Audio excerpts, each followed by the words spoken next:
Hi, everybody. We're just Hello, getting Mary. we're just getting ourselves organized. So just a reminder that this session is recorded, and to please mute yourselves when you come in, and unmute yourself when you're going to be asking questions. I'm super excited about tonight's talk. So just let everybody have a chance to get settled, and would love to see your lovely faces. So don't be shy. And yours. Otherwise, we're generating distance, but we're not being sized. And just a reminder, please mute yourselves. We have Patrick on the call and Valerie. Hey, guys. Hey. Super excited. So we'll just wait a few more minutes and then we'll start. Hope Are Chris and I muted? Nope, Joe, you're not. So Okay, I'm going to mute. Okay, thanks. Mary, can you give me presenter status so that I can have access to the PowerPoint? Yep.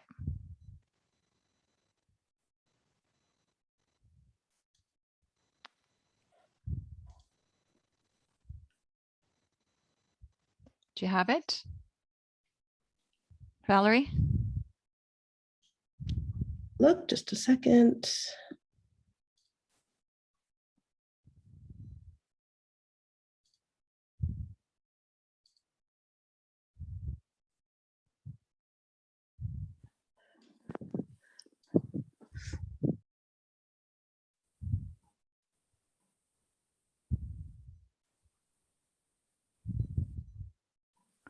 Yeah, I'm just trying to figure it out again, so I'll just give me a second. That's okay, because I'm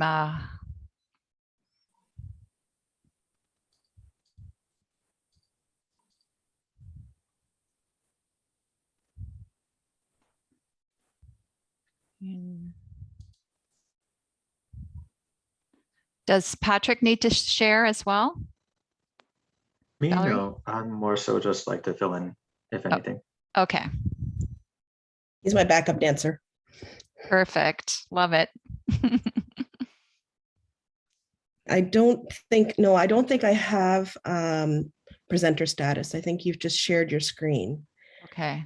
Um, Okay, wait, so, I think you need to click on my picture with the 3 dots. okay, just a minute. Sorry, sorry, families. I'm just, okay,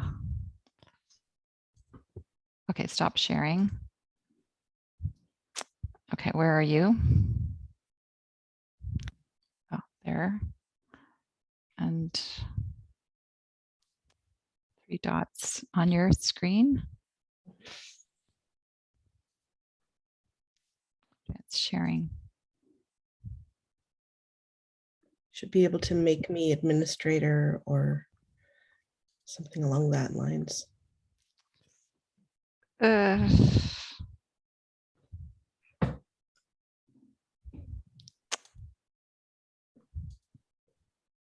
One participant. Yeah, I don't see your dots. Sorry, Valerie. So when you click on my face, Yeah. it should have a little blue square that pops up. No. No. Oh.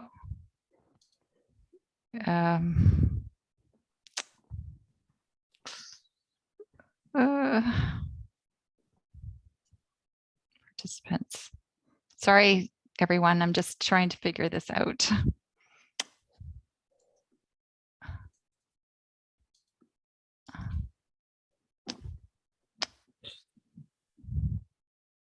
Okay. I'm sorry, Valerie. We should have test drove this before. Is it possible for you to send me or do you need to? It's 200 megabytes. Okay. Get it.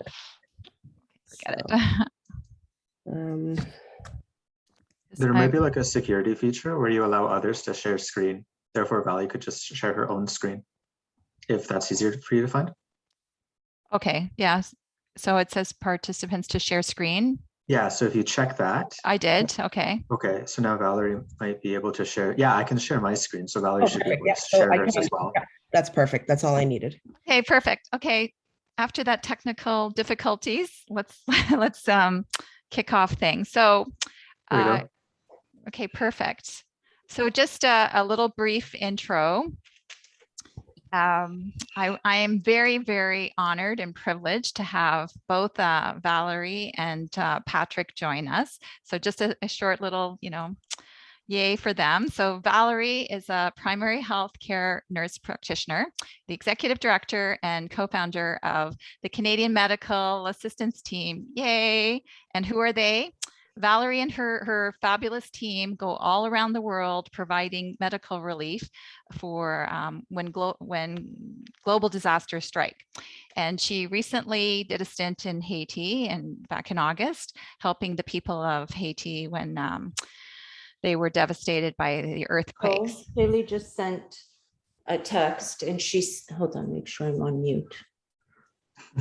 Sorry. Okay. And she also teaches. She's very generous with her time and her expertise. She loves to travel, obviously. And she's a loving chocha to her nieces, who she takes them off onto these fabulous adventures. So I want her to be my chocha. And then Patrick is a doctoral student at Termiti Faculty of Medicine. He's quite interested in COVID. He's already co-authored 10 papers about SARS, COVID-2. And his new thesis, Coronavirus and the Health of All Canadians in a World Increasingly at Risk from Infectious Diseases. And so both Patrick and Valerie speak Polish. Both of them are harcerze. So, of course, the harcerze are multiple reaches throughout our community. I want to ask the family, so proszę bardzo, nie wstydzicie, że chcesz mówić coś po polsku, bo myśmy jesteśmy tutaj jak jeden rodzina. So proszę bardzo, pytaj, myśmy będzie uczyć się jeden drugiego. So we're here as one family, one community. We're here to learn from each other. Let's be respectful, no judgments. This is a safe space. This is for us to be able to learn and share our knowledge and our expertise and our angst and our questions so that we can keep each of us safe and we can get through this disgusting pandemic so that we can actually get to a point where we can manage COVID safely. So I pass it over to Valerie. So it's all on you. Thank you. Thank you. Dziękuję bardzo, that you invited me to take part in tonight's session. I invited Patrick to join us as well because he is my go-to expert for everything COVID, especially vaccines, because he knows the vaccines inside out and backwards. So anything that I can't answer, I'm going to push it over to Patrick, and hopefully he'll be able to answer that as well. So I'm going to start my presentation. Let me just start my screen share here. There we go. All right, can everybody see that okay? Mhm. Yeah, excellent. So, although ja mówię po polsku I rozumiem po polsku, język angielski jest dla mnie łatwiej. So I'm going to do my presentation in English. However, if you have any questions and you want to ask them po polsku, please go right ahead. You can type them into the chat box, but I'm going to give you a couple of other options as well. So just to start with the presentation here. So who am I? I'm Valerie Rzepka, Valeria Rzepka, jestem harcerka, instruktorka w harcerstwie tu w Toronto. Urodzona jestem w Kanadzie I jestem dumna Kanadyjka z polskiego pochodzenia. Też jestem córka, ojciec tutaj siedzi przy mnie I jestem też pielęgniarką. So I am a primary healthcare nurse practitioner, and I have a master's degree from the London School of Hygiene and Tropical Medicine in the UK. I have done some consulting with the World Health Organization on a number of different areas, primarily with disaster and emergency response. I work currently as a clinical educator and sometimes as a flight nurse, and I transport patients around the world. And I am a disaster responder. This picture on the very bottom here with my hat on is me about a month ago in Haiti, and I actually was at in the airport on the tarmac doing an ultrasound on a woman with twins, pregnant with twins, and we were able to confirm that both the twins were alive and healthy, and they did very well. So, that's a little bit about me. During the presentation, we wanted to talk about why this discussion is so important right now. This is an unprecedented pandemic. Pandemics happen about once every 100 years or so, and we were overdue for a good pandemic. And here we are, we're right in the midst of it. We are all frightened, and I do want to help address some of your concerns and try and answer any questions that you might have. I encourage you to ask your questions, and I will do my best to answer. And if I can't answer, I'll pass it off to Patrick. And if neither of us can answer, we will try and find the answer for you. I want to show that we do have confidence in these immunizations, that they are safe and effective. And I have given it to my entire family that are eligible. I understand that you are under a lot of pressure from your employers, from the government, from other people, and I do understand that you are hesitant and you do have concerns. And so this is why we wanted to create this presentation, to give you information and be able to share with you. There is a lot of misinformation out there, more so than true information, and especially on the internet and on social media. So I want to make sure that you don't believe everything that you read out there or that you're told. There's ways to understand what is good information and what is not good information. It is good to ask questions and good to be informed. And it's also important to know that the information that you are receiving is accurate, correct, and reliable. So I'm just going to shut my camera off for a moment here, so I'm not staring at my own face here. Okay, so in the system here, you can ask questions in the chat box at the top of the screen here. But I also want to give you the opportunity to ask questions privately. So if you wish, you could send me a text message in English. Możecie wysłać mi też prywatne SMS-y po polsku do mojego komórkowy. This is my number here, and at the bottom of the screen on every slide is my number. So if there's any questions that come up and you don't feel comfortable asking it in the public forum, please just send me an SMS and I will do my best to answer it that way. Okay, so I'm going to talk a little bit about immunity and how immunity works, basically. How does the immune system work? So there's three ways that the immune system works. First, by detecting that there's a threat. Second, by deflecting and trying to get rid of that threat. And then the third is by destroying the threat. We have two systems, the innate immune system and the adaptive immune system. The innate system is very basic and it's very simple. It's an external barrier. Your skin and your mucous membranes basically builds a wall to try and prevent some of these invaders from getting in. Then we also have internal defenses, things like white blood cells or phagocytes and other antimicrobial proteins. Those are important to help fight some of these invaders. I'm just going to mute.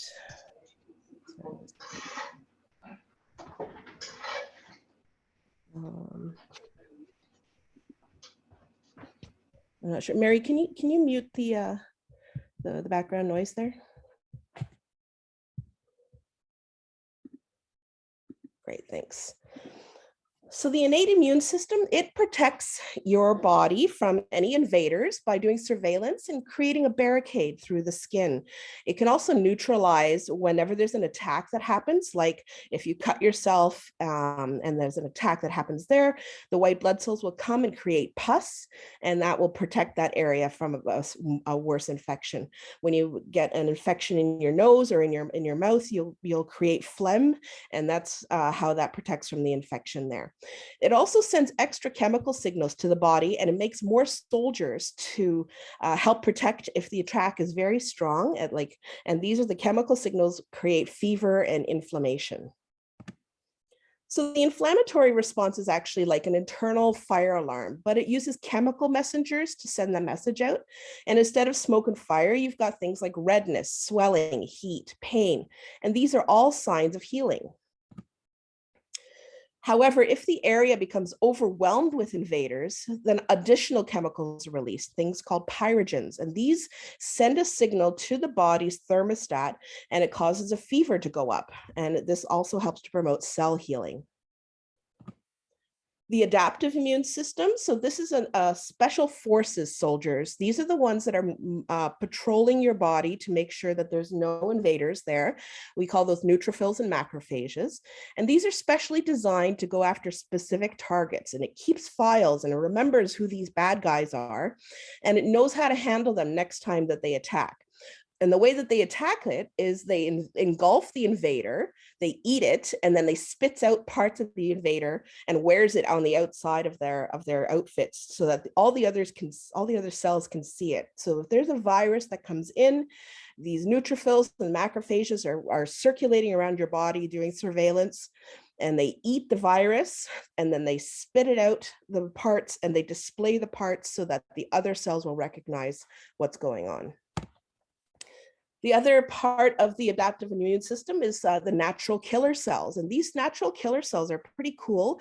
They can find these infected cells, and then they poke it with a chemical messenger, and then that cell will die. And this can even work even if your own cells become cancerous. These natural killer cells actually can recognize that there's infected or cancerous cells, and they will target those particular cells and then make them die. So that's how your robust immune system works. So the adaptive immune system, once a threat comes along that's stronger than the first responder, so all these white blood cells that are circulating, sooner or later a threat will come along. And what happens is that the adaptive immune system will need to be introduced to the invader. They need to have an idea of what this invader looks like, basically like a wanted poster.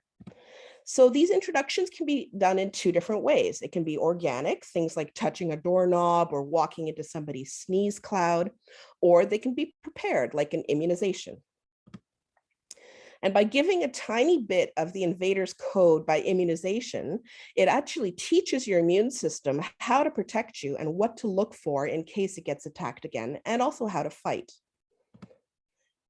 So the basic message is that in order to defeat your enemy, you have to know your enemy and uncover its weaknesses and learn to see it before it sees you. So antibodies act like a wanted poster, and these inform all of the other cells in your body about this bad guy that wants to invade. And it teaches these cells how to kill the bad guy when they do find it. They have a very long memory, often lifetime, and your body does take this code from the immunization and it photocopies it so that the rest of the body's soldiers can learn the battle plan. So the antibody on the B cell recognizes the invading antigen. The invading antigen is like the virus that comes in, and it says, hey, there's somebody out there, it's creating an attack. We get active, the B cells get activated and they multiply rapidly, and they make lots of antibodies to try and protect against this invasion.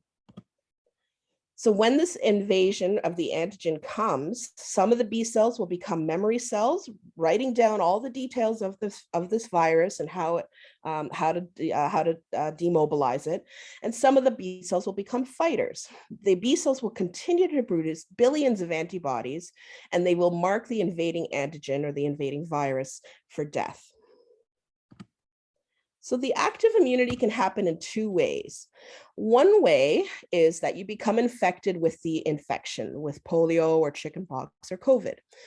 With this method, you can get very sick, you can sometimes develop complications, you might even die. And if you do live, then your body does have the antibody code. And if it ever gets attacked again, the invader decides to make another attack, it'll remember for next time, and it'll know how to protect your body. There's an easier way though. If you do receive an immunization for the polio, chickenpox, or COVID, your body doesn't have to get sick with this infection or risk the long-term complications or death, but it still learns the code and remembers it for next time. So historically, immunizations were made out of dead or weakened virus fragments. And the way that they did this was introducing the attacking invader's code by attaching it to this dead or weakened virus fragment. And it helps to prepare the body for when the real attack happens. And then when the real attack happens, the body actually fights harder and faster when the attacker invades. This immunity will at minimum protect you from the most severe symptoms, but ultimately it will save your life. So what about boosters? So for some infections like measles and polio, smallpox, or whooping cough, these viruses don't mutate very often, so immunity is usually lifelong. But some infections like influenza, the virus is constantly evolving and mutating. So you do need to repeat the immunization annually for your body to learn the new code every year. What about COVID-19? And maybe Patrick can talk to this a little bit.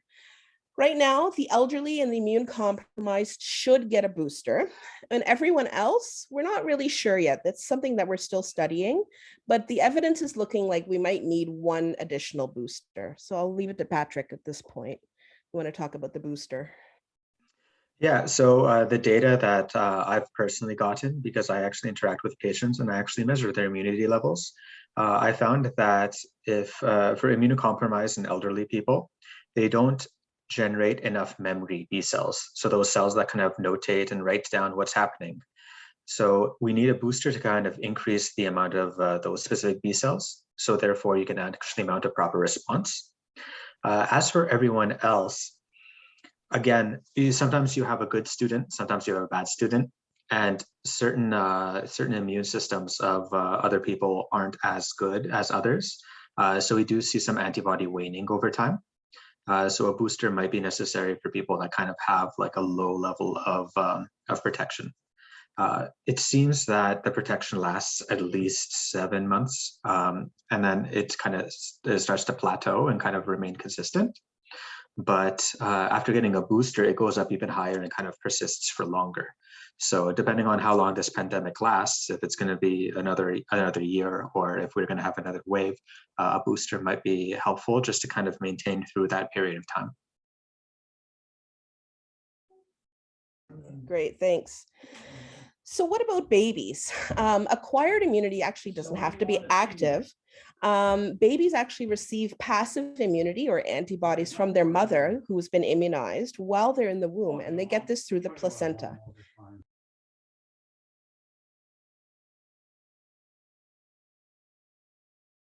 Sorry about that. Later on, they also receive the antibodies through the breast milk. The thing with this immunity, though, is because it's passive immunity, it only lasts a short time because the baby's body doesn't learn how to make more, and the baby's body won't remember if they get infected again. So what exactly is COVID-19? COVID-19 is a respiratory virus, and it's spread by droplets, which are microscopic spray from coughing, sneezing, talking, singing.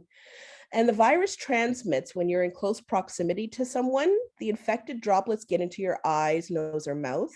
Or if the droplet lands on a surface, you can touch the surface and then touch your eyes, nose, or mouth without washing your hands. And this is how you get infected. The immune response to infection in general, fever, fatigue, cough. However, COVID infection significantly increases the risk of blood clots, stroke, and heart attack. There's also issues with multi-system inflammatory syndrome, myocarditis, and immune system cytokine storm. So immune system cytokine storm is when your body gets overwhelmed with the immune system and basically starts to shut down. This is especially risky for elderly and those that have chronic conditions, including obesity. There's been some long-term symptoms which have been reported, including neurological symptoms and heart damage. And I do have a friend actually who had COVID last year. And unfortunately, last week, he had a full cardiac arrest because he had a blood clot in his lungs and in his heart. He did survive. They did do CPR on him, but he's going to be on long-term blood thinners from now on. So some questions. If I've been already infected by COVID last year, for example, what about my immunity there? So for somebody who's already had COVID, you might have some baseline survivor immunity, also known as natural immunity, but it's difficult to tell how strong this protection is. There's actually no tests available to measure accurately. This immunity may not last very long, and it's recommended that you do receive at least one additional dose of the immunization to strengthen your protection overall. Actually, Yes, Patrick. if I may interject. Yeah. Although it's difficult to tell how strong this protection is, I actually recently created a validated test that can actually measure how protective the antibody responses are for people that actually recovered from COVID-19. And people that were asymptomatic or didn't have to go to the hospital, their antibody levels are relatively low. And I did have a couple patients get reinfected with the virus. It's not until you actually have a severe case where like you actually have to be intubated, that's when the antibody level is actually relatively high. And I don't know if it's going to interrupt your presentation too much, but I can quickly show that. Sure. Okay, do you want to quickly end sharing for a sec? And I can quickly show that proof. So here's actually my research. This is what I did. And basically, people that were not infected, obviously, they have no immunity. So your immunity is measured here. It's called an IC50 value. And basically, this is how much I have to dilute your blood before the virus is capable of taking over. So obviously, if you don't have anything, no virus, you have no immunity. For asymptomatic, mild, and moderate cases, so again, these are people that didn't require a stay in the hospital, their immunity is somewhere around 100 or so. It's for the people that had a severe case, they actually generate a good immune response. And I've had patients that were asymptomatic as well as moderate, and they did end up getting reinfected. So this level of immunization is not good. And then since I have this screen open, I can show you that for Pfizer, Moderna, and AstraZeneca, the values are significantly higher. So AstraZeneca is no longer used, and it actually gave the worst immunity of it all. But Pfizer and Moderna, they gave you immunity that were like in the hundreds, if not thousands. Now, if you contrast this with the data I initially showed you, hundreds and thousands is more like severe. And none of my severe patients got reinfected with the virus.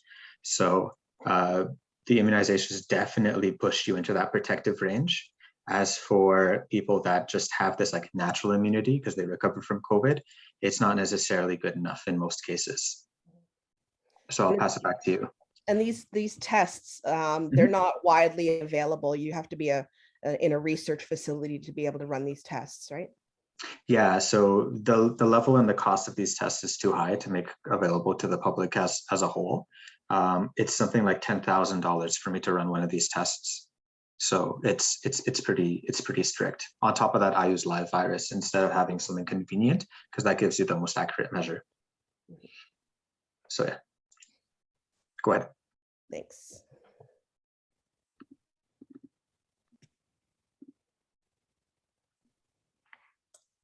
Okay.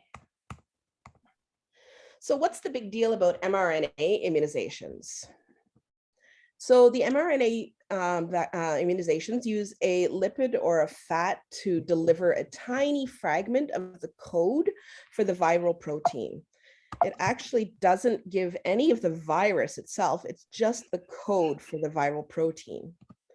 It is a time-limited love letter that's written to your body's cells, and it tells them to photocopy this code so that they know how to fight. mRNA actually is very delicate and difficult to work with in the lab, and it breaks down very quickly in the body within about 48 hours. So when your body gets the code, it tells your cells to train your immune system to recognize and remember that code so that if you're ever exposed to that invader again, it has already learned how to attack the invader. Then after it's done giving you the code, the mRNA breaks down and it disappears. It can't do anything else in your body. It cannot alter your DNA or get into your genetic code. It is biologically impossible. It will not make you Spider-Man.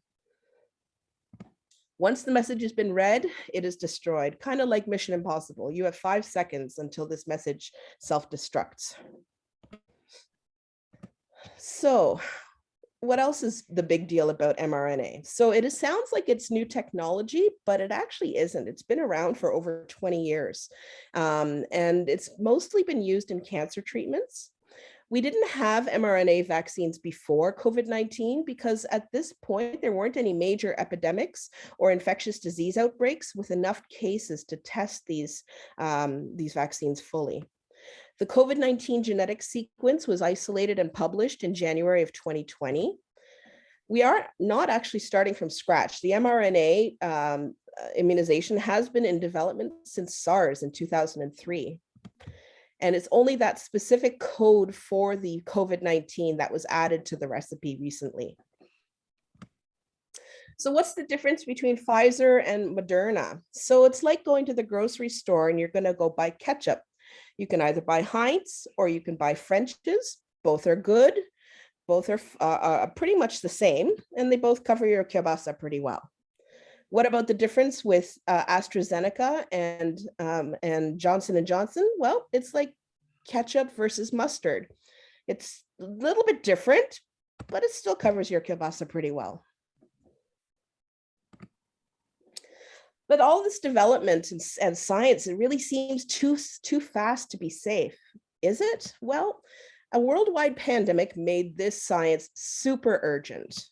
The researchers actually dropped everything that they were working on and started working on immunizations immediately. Patrick's the example. He completely changed his PhD topic to work on COVID. Governments gave a lot of money to help pay for this research. Recruiting hundreds of thousands of volunteers for the trials was a lot easier than usual, and participation in testing and trials happened around the world. The other thing was that the government red tape and the bureaucracy was set aside as this immunization was made priority number 1. So how do we know that these immunizations aren't experimental? Health Canada reviewed the data that was submitted by the manufacturers. There's a very strict process for reviewing this data before it gets approved.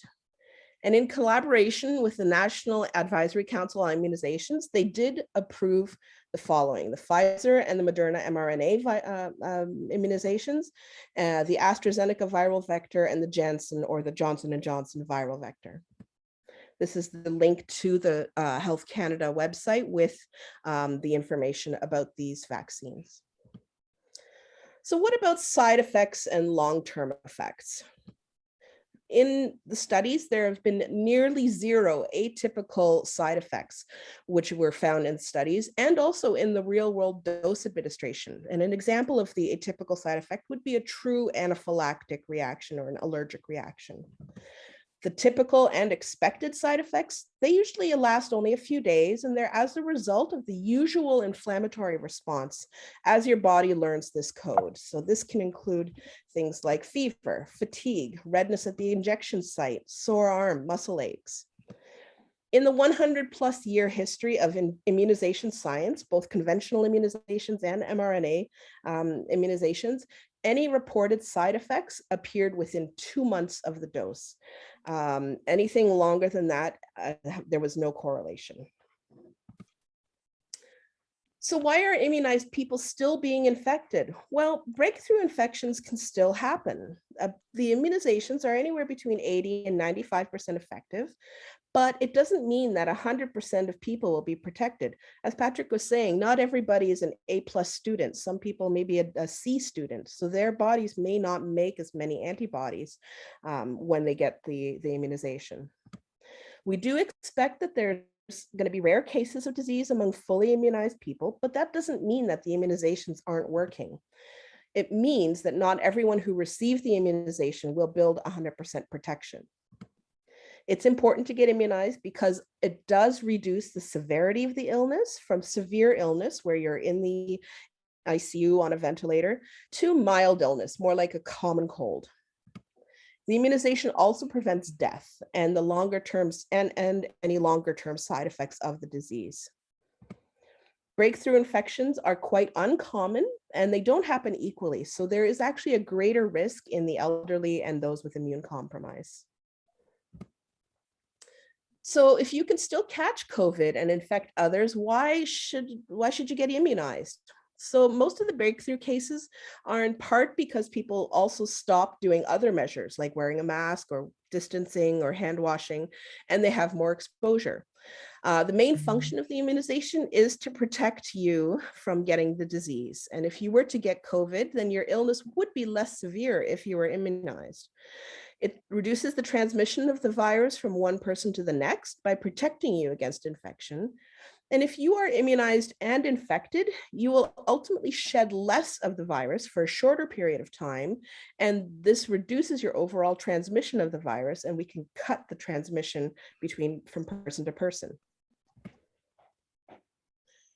But the immunization doesn't even guarantee you won't get sick. It really only stops you from dying. Well, if you ask me, not dying sounds pretty good to me. So, yeah. So some other questions that have arisen. I was told that there are aborted fetal cells in the immunization, and I am morally opposed to abortion, and I don't feel that I can take the immunization.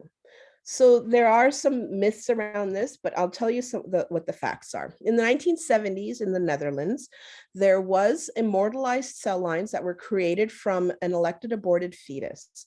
These cells, just the cells, have been replicated in the laboratory thousands upon thousands of times over the last 50 years. There's no original cells from the fetus that remain. It's only the replication of these cells. The cell lines are used to test a variety of medications for many different conditions, as well as other vaccines. There are no cells from the original fetus actually contained in any medicines. The cells were scientifically reproduced in a petri dish in a laboratory for thousands of generations and over many decades, 50 years. So the Vatican has actually weighed in on this. And although it is considered morally wrong to be using aborted tissue, when it comes to vaccines and other life-saving medication, the benefits to humanity outweigh the moral compromise. So when it comes to the mRNA immunizations, these actually do not use the fetal cell lines at all in the development of or the production of the immunization. The cell lines may have been used after the immunization was produced just to test it, but not in the actual manufacture of the mRNA immunizations. The AstraZeneca, Johnson & Johnson, they do use some cell lines, and the Catholic Bishops' Council have said that this is a moral compromise. The Catholic bishops advise that if there is a choice between the mRNA and the conventional virus vector vaccines, to choose the mRNA instead, as there is no moral dilemma with the mRNA immunization. But if you don't have a choice, then they advise to take whatever immunization is available because it is for the greater good of humanity. The mRNA immunizations use Vero E6, Keiko's or Kalu cells, not Hex, which are the ones from the aborted fetus. So the mRNA ones, it's not used at all, not even in testing afterwards. I think, okay, well, that's good to know. So what does the Pope feel about immunizations? Well, Pope Francis praised the work of the researchers in producing safe and effective COVID-19 vaccines. And he said, thanks to God's grace and in the work of many, we now have vaccines to protect us from COVID-19. He added that vaccines bring hope to the end of the pandemic, but only if they are available to all and if we collaborate with one another. He went on to say that getting a COVID vaccine that is authorized by the respective authorities is considered an act of love, and helping others to do the same, to get vaccinated, is also an act of love. Love for oneself, love for our families and friends, and love for all people. So does the immunization cause infertility? The immunizations cannot cause infertility. This rumor has been circulated for many different immunizations over decades. It is biologically not possible, and there's no truth to this rumor. The chemical composition of the vaccination is very safe. First, it is tested on animals, and then it is tested on large volunteer clinical trials to be sure that everything is safe for humans. The manufacturers also monitor for any kind of problems, and they recruit tens of thousands of people to receive the immunization during their clinical trials. Safety is the #1 priority, and the quality assurance oversight is at every step. These are the most studied substances on Earth. If you think about like the AstraZeneca and like the blood clots that it caused, we had something like 1 in a million patients getting blood clots. 1 in a million, and that was enough for us to actually stop administering AstraZeneca. So even if something is 1 in a million chance, we actually took that off the shelves. Like that's how strict we are when it comes to safety of these vaccines. And when it comes to things like birth control pills, the rate of blood clots is about 1 in 4,000, and we still use birth control pills regularly and every day. So it's about a cost-benefit analysis, and they do have a very high level of quality assurance here. So there's a lot of talk about hydroxychloroquine and ivermectin. There have been several published rigorous studies, and they've all demonstrated similar findings. The well-conducted clinical trials that have been published to date show that hydroxychloroquine has been evaluated in a wide variety of populations, and they range patients from severe illness to those at risk for COVID infection, and they use the drug as primary prophylaxis. The current data did not show that either hydroxychloroquine or ivermectin were effective against COVID-19, and that clinical trials that were assessing ivermectin for prevention or treatment of COVID are still ongoing.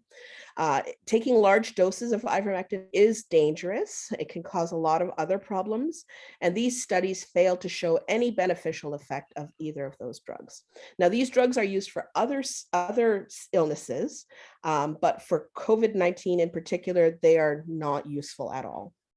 I've personally even tested these two at the very beginning. So even in my studies, I've seen absolutely nothing. It doesn't make it any better. Mm-hmm. So there's some other rumors that are circulating, and I went all over to try and find what all the different rumors were. 5G microchips. People are saying that you get immunized and you get this 5G microchip injected in you. Well, the immunization needle is 1/4 of a millimeter wide. That is absolutely tiny. Most of the 5G microchips that are in existence now are about the size of a penny. There's no way that it would fit. People become magnetic after the immunization. This is impossible. Metal objects that are sticking to their skin because of friction, not because of magnetic attraction. Garlic and saltwater gargles, well, these won't hurt you, definitely won't help you. And the same goes for high dose zinc and vitamin C. They won't hurt you, but they won't help you either. Can vodka be used as hand sanitizer? Well, you have to check the alcohol concentration. If it's over 70%, like spiritus, then yes, you can. Otherwise, no, it's not useful at all. There's also the rumors about a link to autism, and this rumor has been disproven hundreds of times with many, many studies over the last 20 or 30 years. This rumor was started by a discredited doctor in the United Kingdom in the 1990s. And over the last 30 years, many studies have gone on to disprove this link to autism and the vaccines causing autism. So talk a little bit about correlation and causation. This is a bit of a difficult concept to get your head around, but I want to try and explain it with a bit of a funny example here. So correlation is a statistical relationship between two factors. So in this example here, between May and July, ice cream sales increased, and also the crime rate in this particular place also increased. So does that mean that increased ice cream sales caused the increased crime rates? The correlation, these two events that happen to occur together, are taken to have established a cause and effect relationship. You'll see a lot of stories circulating on social media about the harm or death, and they try and correlate these immunizations, but there's actually no statistical proof whatsoever of this causation. The correlation does not necessarily have causation. So what exactly is herd immunity? Herd immunity means that we are protecting the most vulnerable members of our society. You can see in this picture here, the little ones in white are people that are not able to get vaccinated, whether they have immune compromise or if they're too young to receive the vaccination. Everybody around them that's in the blue, they're vaccinated. They are working as a fence to try and shield them from the person in red who is infected. And so this is how herd immunity works. It's when a large portion of the community becomes immune to the disease, and it makes the spread of the disease from person to person less likely. So as a result, the whole community becomes protected, and it helps to protect those that are immune compromised. So for COVID-19, about 80% of the community needs to be immune for herd protection to be for our most vulnerable people. It does change depending on the strain of the virus, though. So True, if we have like the original COVID strain versus Delta, Delta spreads more easily, so we need a higher percentage of people vaccinated to get herd immunity. So that value does change depending on the situation. Yeah, absolutely right. So Yeah, does that, so Patrick, does that mean, you know, the 80% with respect to Delta now has to become, you know, 90, 95? Usually it doesn't have to reach that high unless it's like one of those like hidden diseases or ones that you can't really identify. So stuff like HIV, you don't really see it until it already starts manifesting, and you can spread it 10 years before you actually see it manifesting. But in terms of COVID, even with the Delta, it's somewhere around 80, 85 at this point. Something like that is predicted. So why does getting immunized matter to the system? The hospitals, especially in Ontario, they were already over capacity before the pandemic. And now we've got more and sicker patients. The system can't cope. In order to make room for these COVID patients, surgeries have to be canceled. So people can't have their heart surgeries or their cancer surgeries. And operating rooms have been converted to the ICU rooms. People are still having heart attacks and they still get into car accidents, but there's no more room for them. So these patients are having to go long distances to Ottawa, Thunder Bay, or Calgary even to get treatment.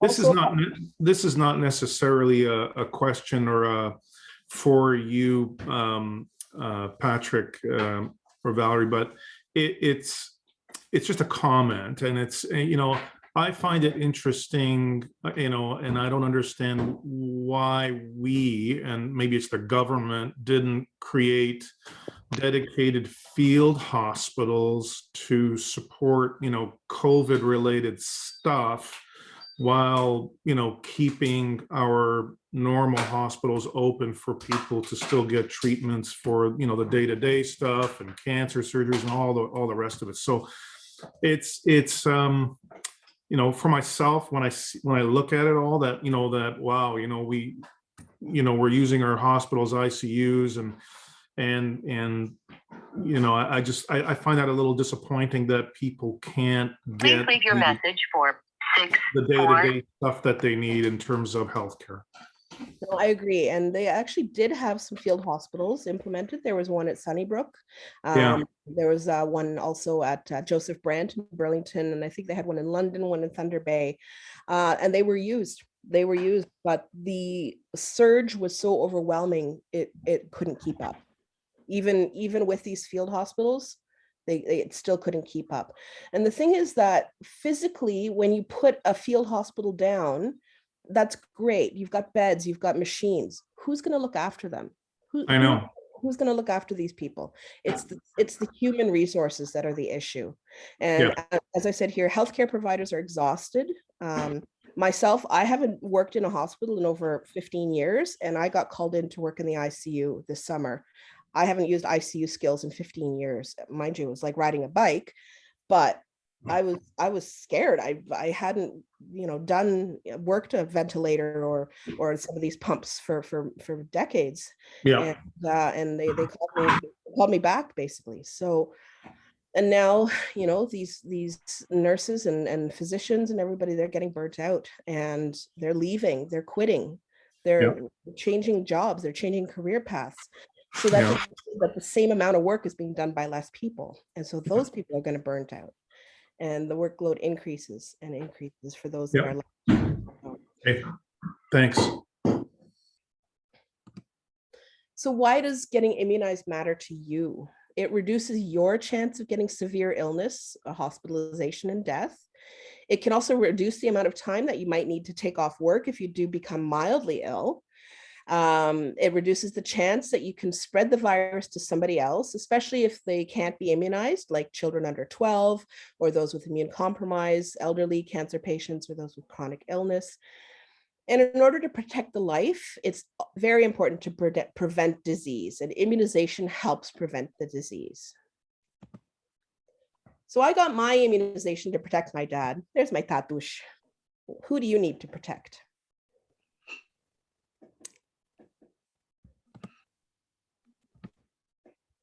There we go. And I'll give the microphone back to Mary. Happy to take any questions. Oh, hi, everyone. It's John, Jarima. Hi. Thanks, Valerie and Patrick, for being here. I tell you what concerns me. I know that there are many who don't want to get vaccinated, and that's the issue at Copernicus. And I'm just wondering now, a couple things. You know, herd immunity will be established at 80–85%. I'm thinking they think they've won because we're almost there. They would think, well, why should I get vaccinated? I mean, we're going to have herd immunity whether I do or not. That's number one, even though the last point you made, you protect your loved ones, but they've been told that since the beginning, and that didn't make a difference. And the other thing is the development of this antiviral capsule that Moderna or someone dropped on in the news a few days ago. And it's like, that gives them more fuel, more ammunition. Why should I get vaccinated? Oh, it's Merck. I've got drugs here. I got antiviral drugs. So it's like these things are vindicating them for not getting the vaccination. You know, 85% herd immunity. Well, then I don't have to get vaccinated. I got drugs, and those things concern me because anti-vaxxers, they jump on any myth or anything to explain themselves. It's just a comment for me, that's all. Well, one thing that I realized when it comes to herd immunity is we're always saying 80% for the general public, but a lot of the people don't realize that there's these micro populations that we live in. So for example, if we do take Copernic for an example, right? Will Copernic itself reach herd immunity? Will 80% of the people there receive a vaccine? Right? So if we have all these people converging at this one location, now we no longer have herd immunity there, because enough, like the frequency of vaccinated people gets so low that it no longer takes effect, right? So the microclimates and the people that you guys associate with, that's also very, very important, right? A vaccinated person is more likely to interact with a vaccinated person. An unvaccinated person is more likely to interact with an unvaccinated person. So we're going to have these like small pockets of highly concentrated unvaccinated people. And that's usually what we're seeing right now with this like low level spread, is when some of these pockets are starting to get infected. So that's a really important thing that we need to. Patrick. I think in your presentation to the staff, which I understand you and Valerie are going to do, I think things like that should be stressed, because I like that micro environment, because that's what it is. We're like in our own bubble that's like exactly. So counter to everything else. So it's a little suggestion. I mean, you're probably going to do that when you speak to them, but that's an important point, that they don't believe that 85% of the province is vaccinated, whereas you know what's going on at Copernicus. So that's a good point.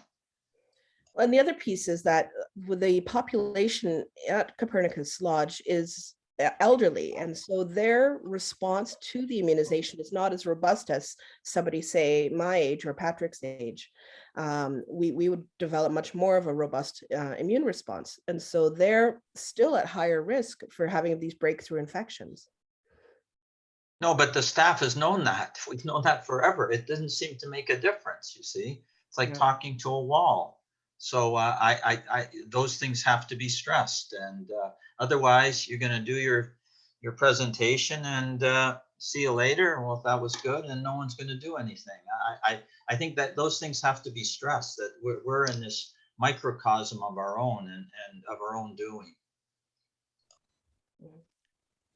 Okay, so thank you, John. Is there anyone else who has any questions? Again, it's a safe space, so no judgment. We're all, curious about it. I'm sure you've had conversations with staff or with families. Now's the time to ask these questions, because we've got Valerie and Patrick who could demystify some of this information that's out there. Is there anyone? Yes, so, Go ahead, Adita. Go ahead. It's John. okay, so I have one that I've heard previously, and I actually read it somewhere about Pfizer investigating some cases where women, after being immunized, reporting abnormalities with their menstrual cycles. Have you heard about that? So out of everything that I've seen in the patients that I've interacted with, when you get vaccinated, it leads to obviously an immune response. And one of the things that that happens during an immune response is your blood slightly dilates to allow your cells to actually start moving and going through the normal responses. So if it does line up with like a woman that is experiencing a period, there may be some chance of like a heavier flow or a more intense period, but that usually it's an instantaneous thing where it happens, but then like the next month and each subsequent month, it's basically back to normal.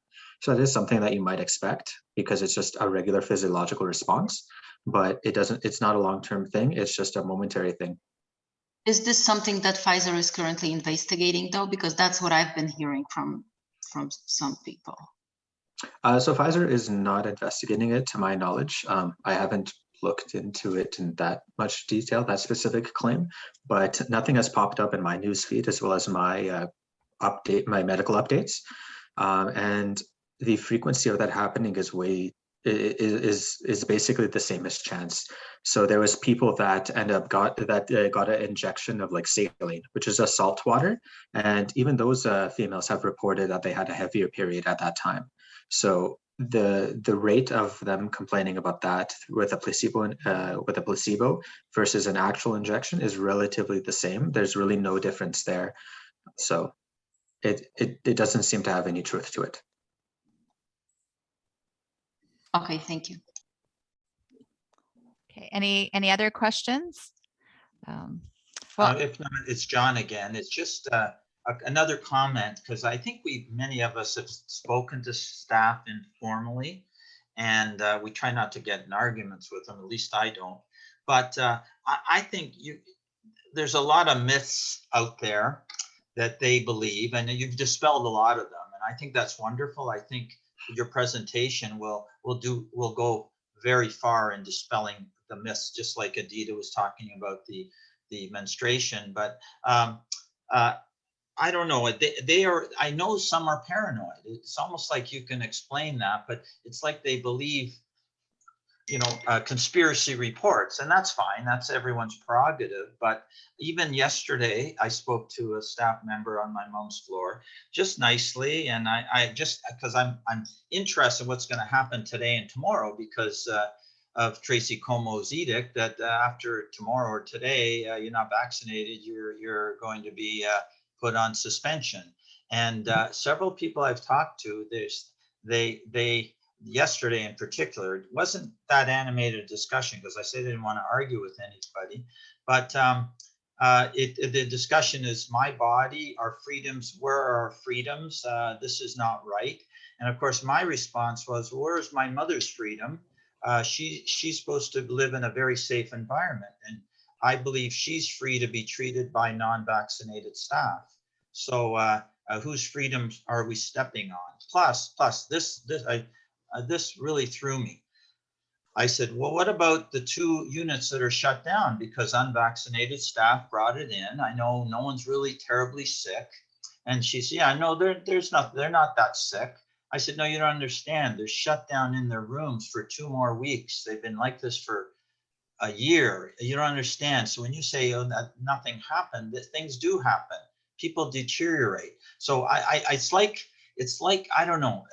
I said to her, I said, look, I don't know if you're vaccinated or not. That's not my business, but I hope I see you next week. And I walked away. But that's what we're up against. And when you guys present to the staff, you got to know they're paranoid and they're believing these conspiracies. But as I say, you've done a really great job to dispel many of those myths. I just hope they listen.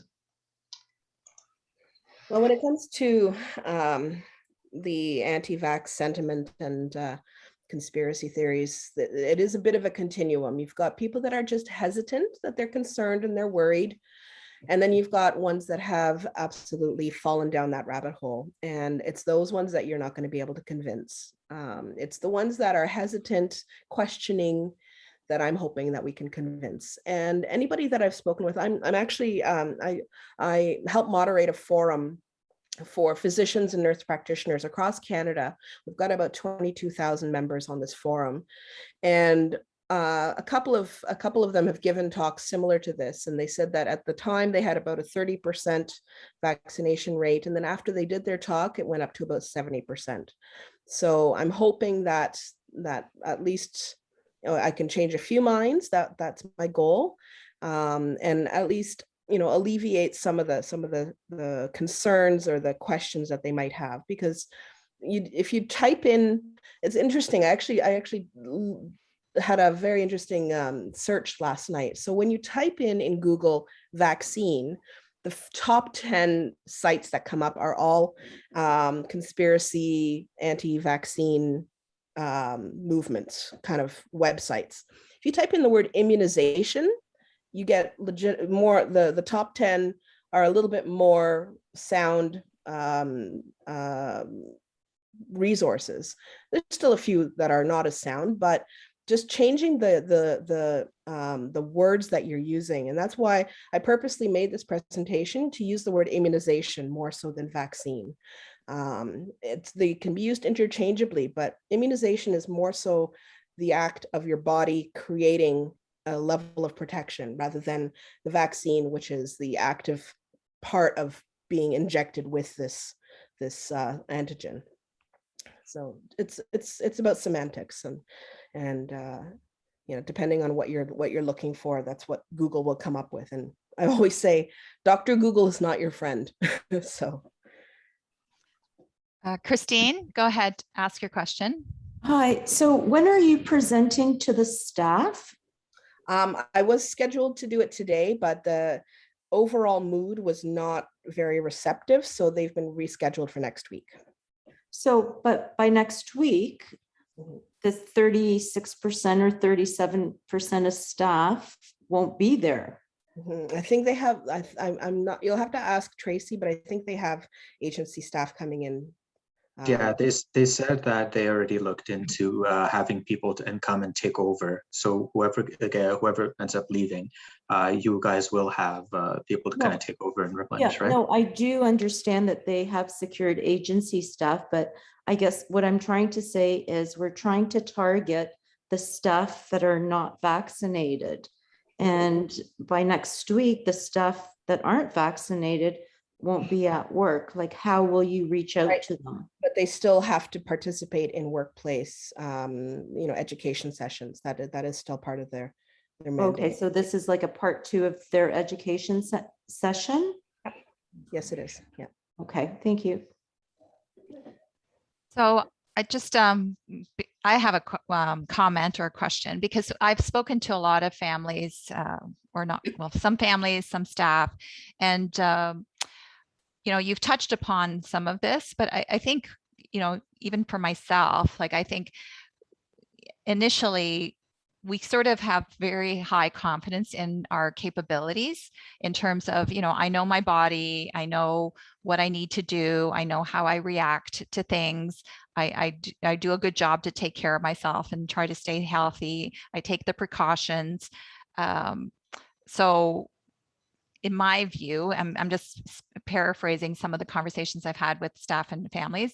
I'm okay. I can learn to live with COVID, and I'm going to be okay.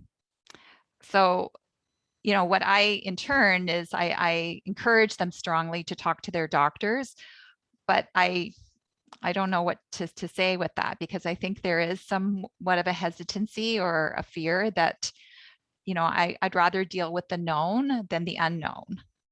Yeah. Well, I give the example of my friend who was 46 years old and had a full cardiac arrest last week, otherwise healthy, because he had COVID last year and he has blood clots in his heart and lungs now.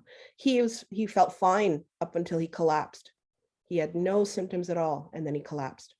So you don't know. You could be as healthy as a horse, but down the road, 6 months, a year, 10 years, who knows what could possibly happen. The thing with this virus is they call it the novel coronavirus, which means that this is a virus that has never been seen anywhere in the world before. None of us have any immunity to it. And that is the scary part. Patrick, maybe you can touch on that a little bit. Yeah, so I mean, even with in our Hercestvo group, we have an Olympian, Alex Kopacz, right? He won gold at the bobsleigh, and he ended up in the hospital, and like he's in peak physical form, and he ended up almost being intubated in the hospital, and this virus almost took him out, right? So it doesn't really matter if you're fit or anything. It can affect everyone, and it's all about a competency thing, right? We're excellent at a lot of things, but there's also things that we're not good at. Like even if you think about it job-wise, right? We can only do so much. And the same thing with your immune system. You can only handle so much. Your immune system can sometimes learn from other viruses and get something known as cross protection. But like Valerie mentioned, this novel coronavirus, it's so unique that basically all of us are susceptible. No one has been exposed to the virus and basically not been infected to some degree. And by that, I mean at least asymptomatic. Thank you. Roman, you have a question? Yeah, it's really more a comment, and it kind of ties into what you said, Mary and John, a bit earlier. So, we've been a year and a half, or over a year and a half, we've been living with this virus. And, we've had a year and a half for people to understand what the virus is, to understand what the potential solutions are, and so on and so forth. And it seems like, you've got three groups. You've got the ones who are like fully on board, they're vaccinated, such as myself, my family, and many of you on the call. You've got the fence sitters, and hopefully the fence sitters can, through the presentation, the materials, some of the material that you've shared here earlier, they can kind of hopefully be, brought on board as well. The problem is, and I've got one of these in my own family, is, you've got this, this conspiracy theory. I'll call it they've politicized it, and they're tying it to whatever, whether it's elitist, the globalist agenda, blah, blah, blah. The challenge is going to be for you to somehow, shift, their focus from it being a politicized thing, maybe to a healthcare thing, and even that'll be a challenge. It's just a comment, but that's going to be the challenge, and I think it's going to be the challenge for all of us going forward, kind of thing. So, and I think based on some of the conversations, just like John's had with some of the staff at Copernicus, I've also had the occasional talk with someone in a hallway. And, and you can tell that, they're not, you can not tell it was direct in terms of the, the feedback that they're looking at it from a politicized agenda point of view. And those are the ones that you're going to have a challenge on, when it comes to your messaging, you're going to have to do something unique to try to impact them. And I don't know if you can do it, but that's going to be, I think, your bigger challenge. And it's a challenge in general, and it's not unique to Copernicus Lodge. It is. Oh yeah, I know. Yeah, it's global. it's very easy to cast doubt on something, but it's very hard to prove something beyond a doubt. So Yeah. it's always the tougher stance to kind of try to prove something or convince something, because you could honestly come up with a ton of different ways to potentially cast doubt on it. Yeah. Yeah. So is there any other questions? Because I have a few other questions, but I want to give the opportunity for other families to speak. I have one more regard, and ahead. Patrick, you covered it in your slide that you showed, but my experience is a little different. I spoke to two people actually who are saying that, okay, wave 2, when we had the outbreak at Copernicus Lodge, we sent everybody with little or sometimes no PPE. They were coming in. We were so grateful, you know, and we're making posters. And now we are at completely different we're in completely different mindset right now when we are, you know, mandating them. That's how they feel. And they're saying many of us went through COVID, some of us severe, and we're feeling like we have our natural immunity. And, you know, in the past, you always even, you know, anecdotally, you would know that once you went through something, you now have immunity. And some people actually told me, and I was looking for it today, but I couldn't find it, that there is a study coming out of Israel saying that the natural immunity is pretty high. So I'm really surprised at your slide, because you're saying that people with only super severe illness have a strong immunity, right? Yes. Yeah. I've had patients that got asymptomatic in mild cases, and they did end up getting infected a second time. So yes, but they're saying that even if they were infected, it would be mild for them because they already went through it. And they said, we came to work when many families were afraid to come in. And that's true. I'm one of the people, and I admit I was too afraid to come in, and I was super grateful, and to this day. So that's why my heart breaks a little bit for them when they are saying, you know, I should have a choice, especially when I was infected and I was super ill because of my work. Okay, so one of the things that we need to take into account is when they did get infected, their immunity is relatively low, on the lower end, and they also got infected with that original virus, right? But now, if you actually look at the other data, they probably got infected somewhere with the alpha strain, right? So depending on what time they got infected. Right now, we're basically dealing with this chunk up here. So this is an excellent website. It's called nextstrain.org if you want to track all of the different variants of SARS. So currently, Delta here is causing the new bulk of cases, but we already identified a kappa all the way down to mu, right? So these are new emerging cases as well. So you can see that this Delta block, it basically emerged somewhere around here. And I know that in Canada, most of the initial strains were due to the alpha. So basically this block here. So you can see that there are actually two different branches that emerged quite a while ago. So that means that this virus is already somewhat genetically different from this virus. So if you gain your immunity, say here, somewhere around this 20I, you will be relatively well immune to everything that is following down this chain. Your immunity cannot go up the chain, down a different branch, and then reach this new branch here, okay? So this is why they're saying that immunity might, like the natural immunity in Israel is potentially dealing with a threat, because you're having these different branches start to overlap, right? So that's also one of the issues. That's great, but now, I understand, but just to play devil's advocate, of course. So why is the vaccine working for all of the strains, and my natural immunity only working for that particular one? Okay, and I will show you on camera. Give me 1 second.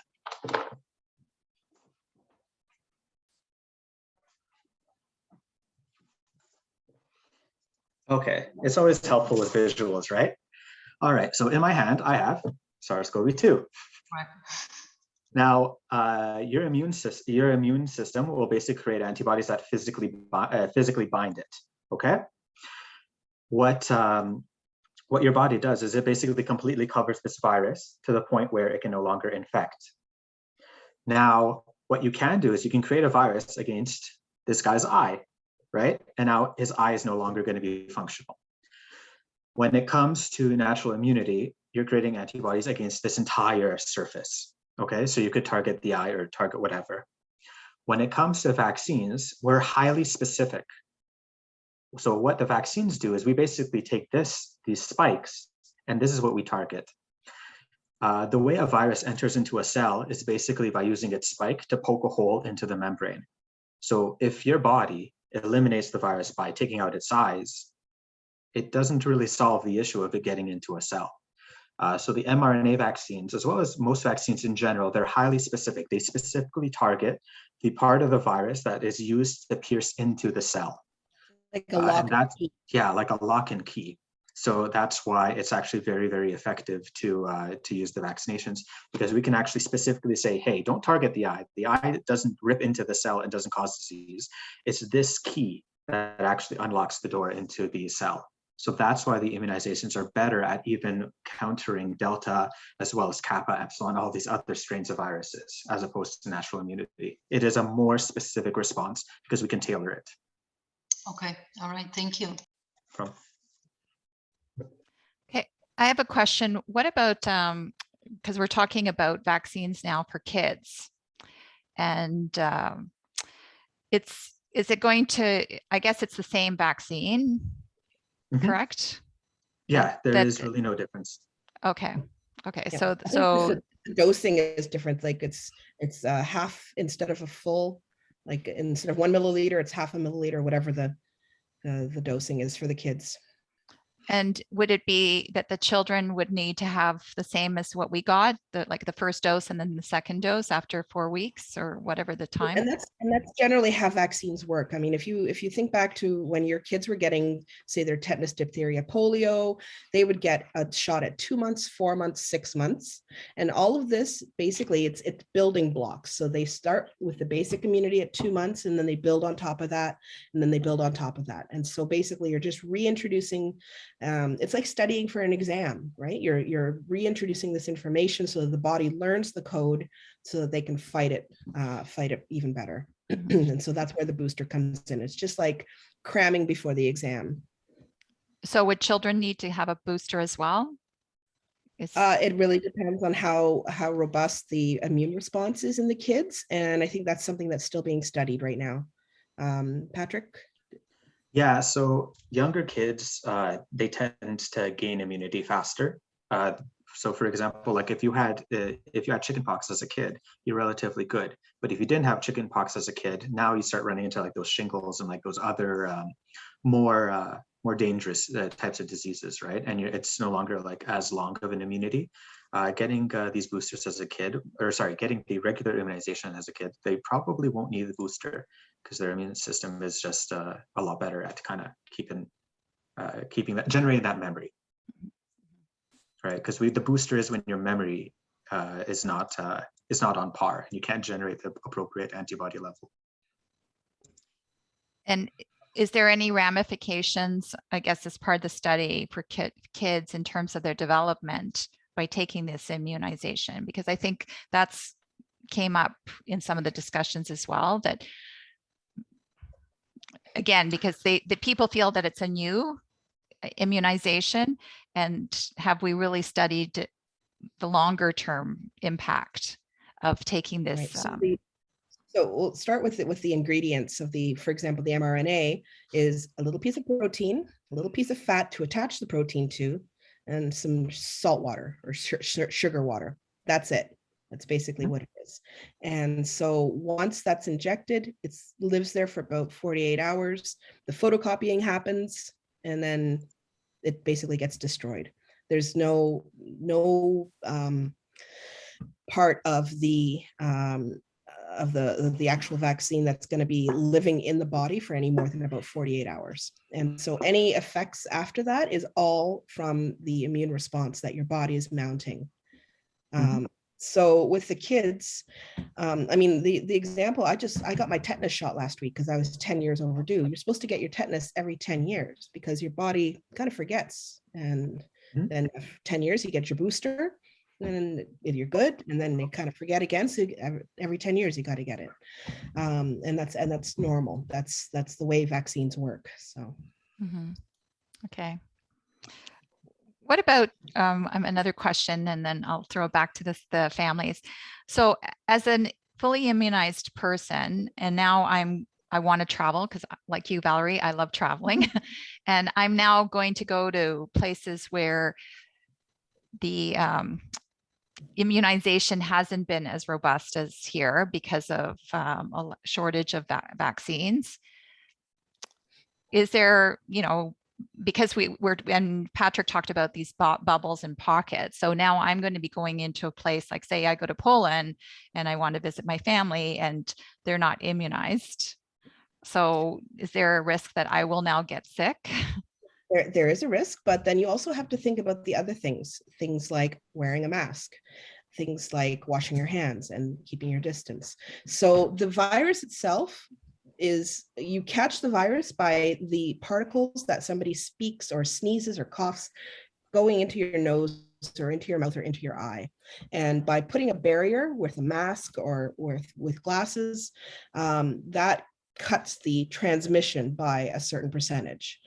By making your distance a little bit more. So the particles, like the droplets, they have a range of about 6 feet. So if you're coughing or sneezing and you're spitting it out, these droplets will fly out, and then they're heavy enough that they start to sink. And 6 feet seems to be about the distance. So keeping your 6 foot distance or 2 meter distance.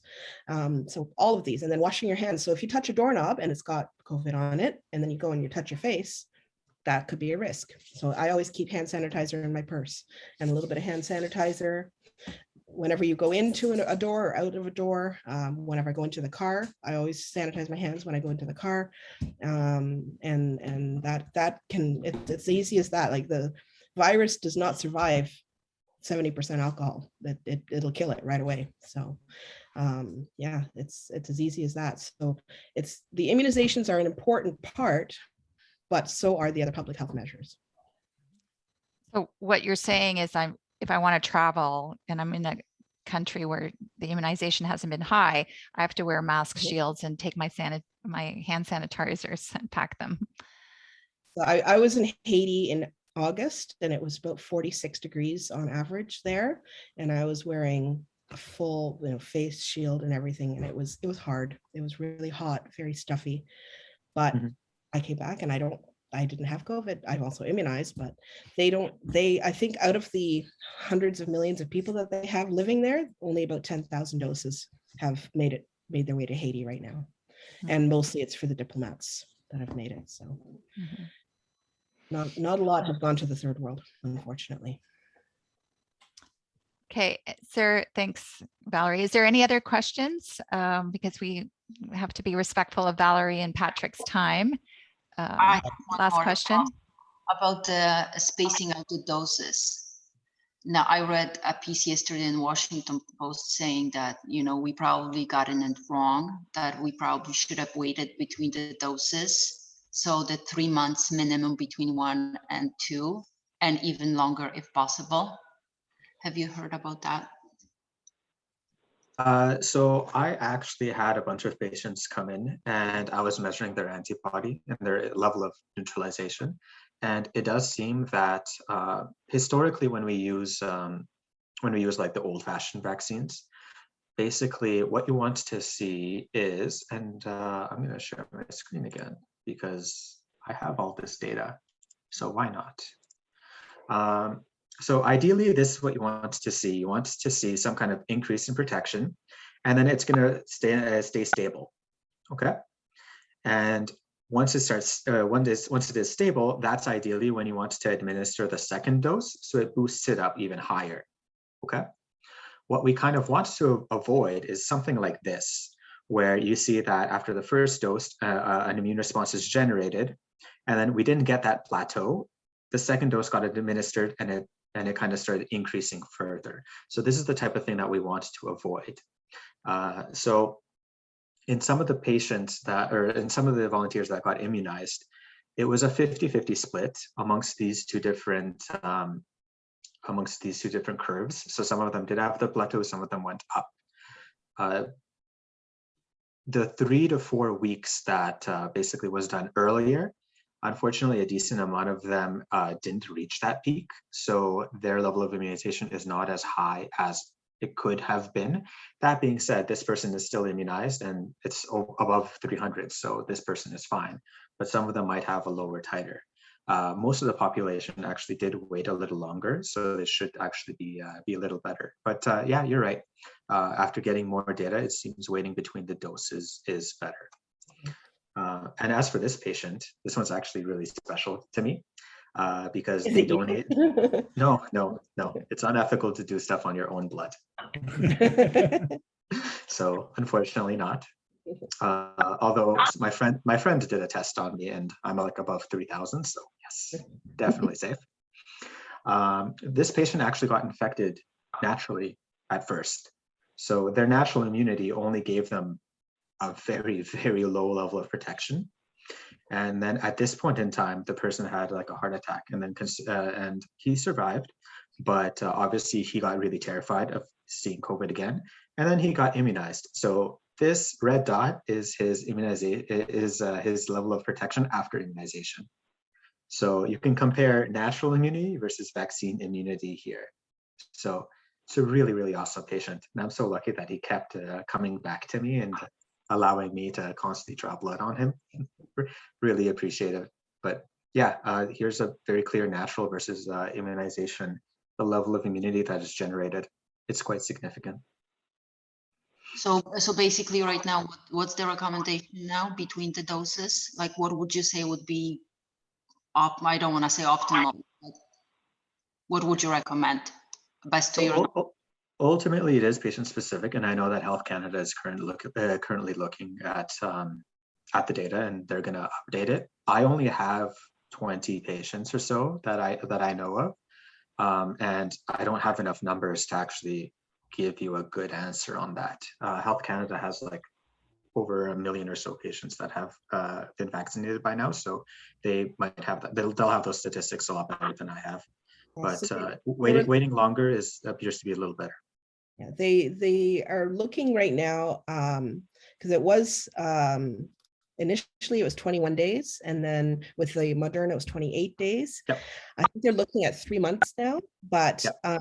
This is the whole thing. This is a scientific process. Science doesn't we don't change the messages. It's science learning things. And that's why we change the messages. So it's not arbitrary. It's because we've learned things. So right now, I think they're looking at 3 months being kind of the optimal, but with more research, that could change as well. So, question: my brother and I, we received our second Pfizer dose back in mid-January, and we were having some discussions recently amongst ourselves, about, we're kind of wondering, well, how much of our immunity, from the vaccine, how much of it has died off, or how much do we still, effectiveness do we still have? And I guess the question I have is, Patrick, is if I wanted to find out how much antibodies I have in me, is there a way that I can do that? Like, is there a process? Do I arrange that through some facility or something, or? So there are tests available to test antibodies. However, the antibodies that they test are different than what you get from the immunization. It tests for your convalescent antibodies. So if you've been sick from it, and those ones actually are not covered by OHIP. You have to get your physician or nurse practitioner to write your lab requisition. And I think the test is about $75 or $80. But it's not as accurate as, say, the scientific studies that Patrick's doing. Yeah, so those simply look if you have antibodies against COVID in general. So for example, it could pick up those antibodies that target the eyes. I mean, they're there, they help, but they're not really the main ones. You want the antibodies that target the spike, right? So Right. simply saying that, oh, you have a high level of antibodies, it could be the wrong kind of antibody, right? So ultimately, it's really hard to actually comment on that. If you want like a really good answer, then you have to do something known as a neutralization assay. So this is the assay that I created for Ontario. And basically what I do is I take your antibodies and I physically mix it with live virus. And then I try to infect the lung and I see what happens, right? Does the lung become infected? Is the lung protected? So that's the kind of data that I showed you guys, right? Like when I'm mixing live virus with your antibodies and then showing those levels of protection, right? So that's kind of what you would need, although that's not feasible to do to the general public. You could become a vaccine volunteer. Yeah, if you want to volunteer to my lab, I can give you that data. Oh, Patrick, how do we get into your study? Yeah, I'd be up for that. But same thing, same as Roman and Joe. My brother and I got vaccinated 3 weeks apart. That was the standard of care then for Pfizer. Mhm. It's 9 months. I mean, anything we've heard since then, our immunity has waned. So now they're talking third doses. I know at Copernicus, they've given the elderly third doses. And in the US, not yet in Canada, it's recommended over anyone over 65. Mhm. And some of us have to admit we're over 65. So we would like that third dose, but that's not in the offing as far as we're aware, right? I think it's coming down the pipes. I think give it a week or two, you might hear something. Yeah, the Health Canada is usually 1 week behind the CDC when it comes to making these like guideline changes. So considering it already kind of came out in the US, Canada is most likely going to adjust within the week, like Valerie said. Okay, you can see why we're concerned. We were 3 weeks apart, just like they recommended, but now they're saying 3 months apart. So we're waiting. Thank you. But Valerie, seeing all those unvaccinated people in Haiti where they have 0 vaccines, should we really be in the position of getting third doses as opposed to making sure that the rest of the world gets it? And that's how we fight this thing? Like, I don't get it. Why would we get a third dose when there are people in the world that had none? That is exactly the ethical dilemma that is being waged right now at the World Health Organization. And that is some of the biggest discussions that they're having at that level. Yeah, and I don't know what the answer is, you know? Well, I can tell you, I'll hold off my third dose and give it to a staff member anytime. And I'm sure most of us would. So why don't you tell them that? That'd be interesting, wouldn't it? Say, listen, people are willing to give up their third dose so you could have your first one. Yeah. You should be thanking them. Well, we can share that message with Tracy and the team. But I want to wrap this up because, again, to thank Patrick and Valerie for their time and for sharing their knowledge. This was definitely a worthwhile session, and I will be sharing this link with other families and with the staff. Oh, and there's your dad. Hi. He was listening as well. I'm getting educated too. Oh, no to dobrze. Pan ma taki dobra córka, taka kochana córka. Dziękujemy bardzo. Proszę bardzo. Yes. So thank you so much. And everyone, you've got Valerie's phone number if there are any other text questions. me anytime. Yes. I don't think I gave you my email address, but text is easiest. I get texts all the time, so please feel free to text me. And if you didn't grab that the number, then Mary does have it. So great. Okay. So thank you so much, and we'll be in touch. So dziękuję bardzo, Patrick, and have a good evening. All right. Thank you everyone for attending. thanks. Bye. Bye.